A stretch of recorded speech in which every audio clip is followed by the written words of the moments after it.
Seches Nazir Daf Lamed Beis begins immediately following a Mishnah, and the Gemara is working through the Mishnah line by line with Kashas, Terutzim, and Rayas from the different parts of the Mishnah. So we'll first begin with the first part of the Mishnah, which taught a halacha that if somebody's mekabel Naziris upon himself, and then he violates the Naziris by drinking wine, he does not have to make up the days that he violated it. He can continue counting as if he never violated it and finish out his Naziris. So Maraz Akasha, we have a machlokes between Rabbi Yossi and Rabbanan on this subject, and neither of them hold that he can count those days as if it's nothing without a problem. The two opinions are as follows. The Rabbanan say he has to make up all the days that he did not keep Naziris properly, no matter how long his Naziris was, no matter how many days he violated, he has to make them up. And if he doesn't make them up, we're not going to even talk to him about canceling this Naziris. He can only talk about canceling it if he makes up the days. Now, Rabbi Yossi holds the same way, but he holds this capped at 30 days. If the Naziris was longer than 30 days, and he violated more than 30 days, he doesn't have to make up more than 30 days. 30 days is the minimum Naziris. He doesn't have to make up more than that. So the Gemara says, if you want to say that this Mishnah is the Rabbanon, so then it's a kasha no matter what size this Naziris was. He has to make up all the days, whether it's big or small.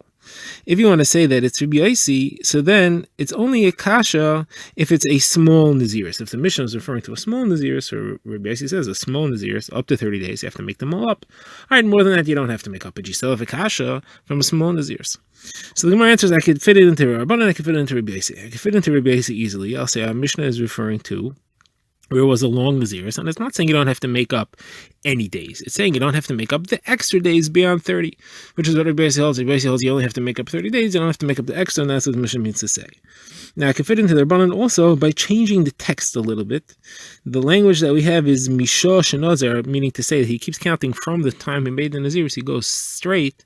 So we have to say, instead of Misha Shenazar, Kim Misha Shenazar, that he has to start counting over again as from the day that the Naziris was meant to begin, meaning to say that he does have to make up the Naziris, and that's how we'll fit it into the opinion of the Rabbanon. The next part of the Mishnah relates to Machlokes Beis Hillel and Beis Shammai, which we had earlier. Beis Shammai holds a mistaken hektish is chal. Beis Hillel holds a mistaken hektish is not chal.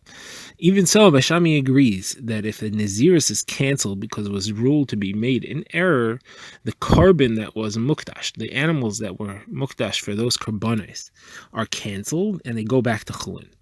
So the Gemara says you can learn from Beis Shammai's opinion to Beis Hillel, because Beis Hillel holds even though normal hektish is, if it's a mistake, is not hektish of tumura. If you switched hektish from one animal to another, there, even if it's a mistake, it's hektish. So what Beis Shammai holds by all hektish, Beis Hillel holds by tumura. And therefore, just like Beis Shammai agrees by all hektish, that if it's based on a complete error, you didn't do it properly, you thought you were a Nazir and it turns out that your Naziris was canceled, it goes back to being chulin. Beis Hillel would also say that if a tumura is based on mistake, and the original animal that you took the kedusha from, that you did tumura from the original animal, if that was canceled also, then the tumura would also be canceled. Even though normally tumura Beis Hillel holds like Beis Shammai, even if it's based on a mistake, it's chal. But if the original animal of tumura is canceled, the entire basis of the tumura disappears. They would agree to Beis Shammai that it's like it never happened and it is canceled and the animal goes to chulin. Next, the Gemara brings a machlokes that has a relevance to the conversation between Beis Hillel and Beis Shammai in this Mishnah. So the discussion, machlokes hamarayim between Rav Nachman and Rav Chizda and Rabba bar Rav Huna, with Rav Nachman against Rav Chizda and Rabba bar Rav Huna.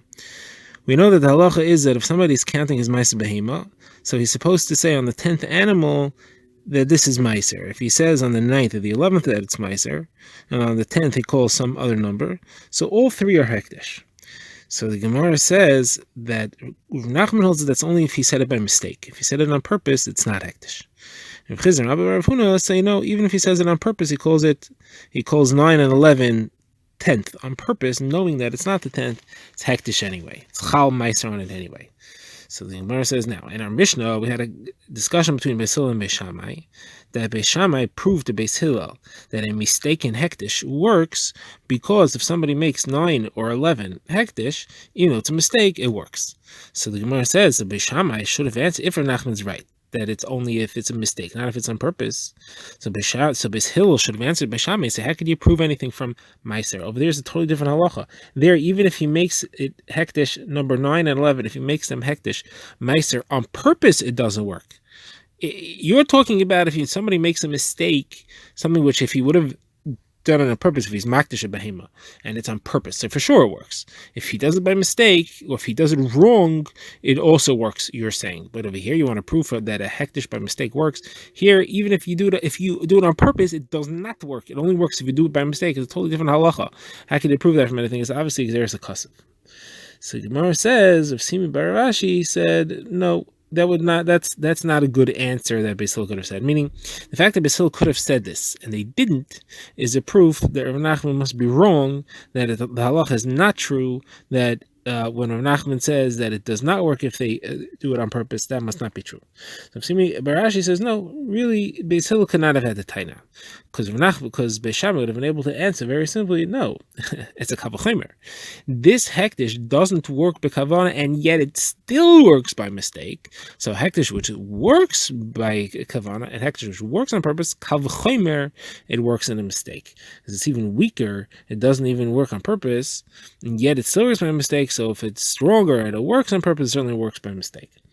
So the Gemara says, but that wouldn't be a good answer, because hektish is really dependent on the kavana of the person who makes it, and therefore, if it's kavana, it should work. If it's not kavana, it shouldn't work. You can't learn any kavah chomers from one to the other, and this halacha about meiser is obviously exeris hakasav.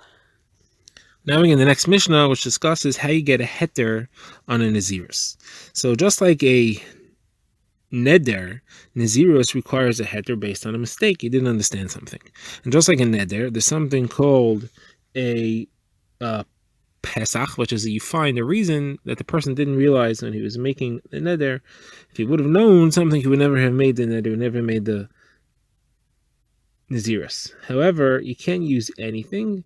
We have a concept called noilad, which is something which is so uncommon that he never would have thought of it, and therefore you assume that he made the neder anyway, and that's not a good reason to use as an excuse.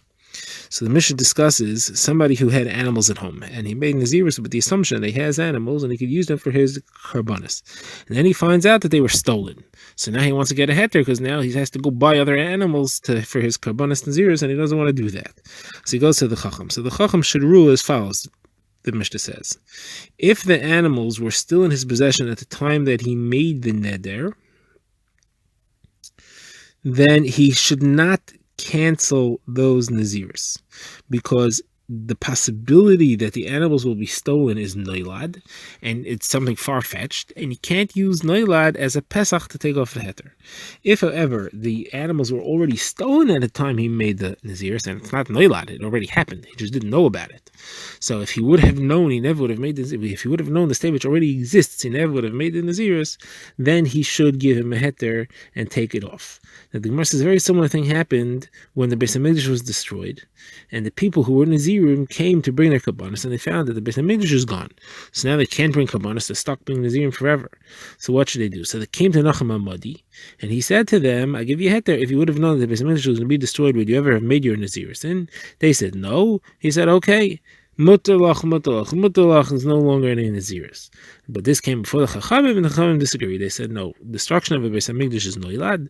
It's not a reason to make a heter. So anybody who made his Nazirus before the Beis Hamikdash was destroyed cannot use the destruction of the Beis Hamikdash as a heter, as a pesach, to take his Nazirus off. Somebody who ever made his Nazirus after the Beis Hamikdash was already destroyed, he just didn't know. So that's the same as the animals that were stolen, and he didn't know. So you say, even though it's far-fetched, but it already happened, he just didn't know about it. Therefore, that is a pesach, and he could take that Nazirus off. That's the Mishnah. Now the Gemara begins. Says the Gemara, you see from this Mishnah that the Rabbanan got Rabbi Eliezer to change his opinion. Rabbi Eliezer, we see in a Mishnah in Nedarim, holds that you are allowed to use noilad, a far-fetched reason, as a heter for Nedarim. But over here, it was Nachum HaMadi against the Chachamim, and Rabbi Eliezer didn't side with Nachum HaMadi. So obviously, Rabbi Eliezer changed his opinion. He held like the Chachamim that something far-fetched you cannot use as a heter. Now, says the Gemara, let's help define what's noilad. There's something called tenai noilad, which you could use. What's the difference? What are these things? So the Gemara says, think of it as follows. These people who made this neder of Nazirus, then the Beis HaMikdash was destroyed. You asked them as follows. If someone would have come to you when you're making the neder and said, hey, you sure you want to make a neder? Maybe the Beis HaMikdash will be destroyed, and you won't be able to bring your kabbanas, you'll be stuck being a nazir the rest of your life. Would you have listened to them or not? That means it's not something you didn't think of. You were aware of it. You just said, I'm making it anyways. If you just know, I would have ignored them and said, come on, do me a favor. Basically, there's not going to be destroyed, and made it anyway. So then it's noilat.